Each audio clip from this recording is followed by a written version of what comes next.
ರಾಜೀನಾಮೆ ನೀಡಿದ ಯಶವಂತರಾಯಗೌಡ ಮನವೊಲಿಕೆಗೆ ಕಸರತ್ತು ಜೋರಾಗಿ ನಡೆಸಲಾಗ್ತಾ ಇದೆ. ಇಂಡಿ ಶಾಸಕನ ಮನವೊಲಿಕೆ ಕಸರತ್ತನ್ನ ಉಸ್ತುವಾರಿ ರಣದೀಪ್ ಸಿಂಗ್ ಸುರ್ಜೇವಾಲಾ ನಡೆಸಿದ್ದಾರೆ ಎನ್ನುವ ಮಾಹಿತಿ ಇದೆ. ಯಶವಂತರಾಯಗೌಡ ಮನವೊಲಿಕೆಗೆ ಪ್ರಯತ್ನವನ್ನ ಮಾಡಿರೋದು ರಣದೀಪ್ ಸಿಂಗ್ ಸುರ್ಜೇವಾಲಾ. ನಿನ್ನೆ ರಾತ್ರಿ ಬೆಂಗಳೂರಿನ ಶಾಸಕರ ಅಪಾರ್ಟ್ಮೆಂಟ್ಗೆ ತೆರಳಿ ಸಭೆಯನ್ನ ಮಾಡಲಾಗಿದೆ. ರಣದೀಪ್ ಸಿಂಗ್ ಸುರ್ಜೇವಾಲಾ ಪ್ರಯತ್ನ ವಿಫಲವಾಗಿದೆ. ರಾಜೀನಾಮೆ ನಿರ್ಧಾರಕ್ಕೆ ನಾನು ಬದ್ಧ ಅಂತ ಶಾಸಕರು ಹೇಳ್ತಾ ಇದ್ದಾರೆ.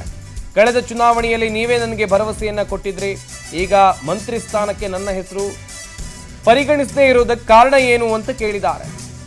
ಸುರ್ಜೇವಾಲಾಗೆ ಖಡಕ್ ಆಗಿಯೇ ಪ್ರಶ್ನೆಯನ್ನ ಮಾಡಿದ್ದಾರೆ ಇಂಡಿ ಶಾಸಕ. ಪಕ್ಷದಲ್ಲಿ ಕೆಲ ಅನಿವಾರ್ಯತೆಗಳು ಸೃಷ್ಟಿಯಾಗಿದ್ವು ಅಂತ ಸುರ್ಜೇವಾಲಾ ಇದಕ್ಕೆ ಉತ್ತರವನ್ನ ಕೊಟ್ಟಿದ್ದಾರೆ ಎನ್ನುವ ಮಾಹಿತಿ ಇದೆ. ಹಾಗೆಯೇ ನಿನ್ನೆ ಸಚಿವ ಸಂಪುಟ ವಿಸ್ತರಣೆ ಆಗ್ತಾ ಇದ್ದಂತೆ ದೊಡ್ಡ ಮಟ್ಟದ ಆಕ್ರೋಶ ವ್ಯಕ್ತವಾಗ್ತಾ ಇದೆ. ಇಂಡಿ ಶಾಸಕ ಯಶವಂತರಾಯಗೌಡ ಪಾಟೀಲ್ ಕೂಡ ತಮ್ಮ ಅಸಮಾಧಾನವನ್ನು ವ್ಯಕ್ತಪಡಿಸಿದ್ದಾರೆ.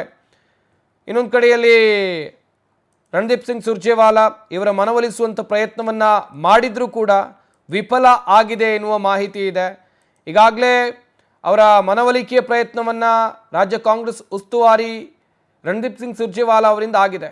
ಆದರೆ ಯಶವಂತರಾಯಗೌಡ ಪಾಟೀಲ್ ಇದಕ್ಕೆ ಒಪ್ಪಿಲ್ಲ. ಇಂಡಿ ವಿಧಾನಸಭಾ ಕ್ಷೇತ್ರದ ಶಾಸಕರವರು, ನೀವು ನನಗೆ ಮೊದಲೇ ಭರವಸೆಯನ್ನು ಕೊಟ್ಟಿದ್ರಿ, ಮಂತ್ರಿ ಸ್ಥಾನ ಕೊಡ್ತೀನಿ ಅಂತೇಳಿ, ಆದರೆ ಈಗ ಯಾಕೆ ಕೊಟ್ಟಿಲ್ಲ ಅಂತೇಳಿ ಪ್ರಶ್ನೆಯನ್ನ ಮಾಡಿದ್ದಾರೆ.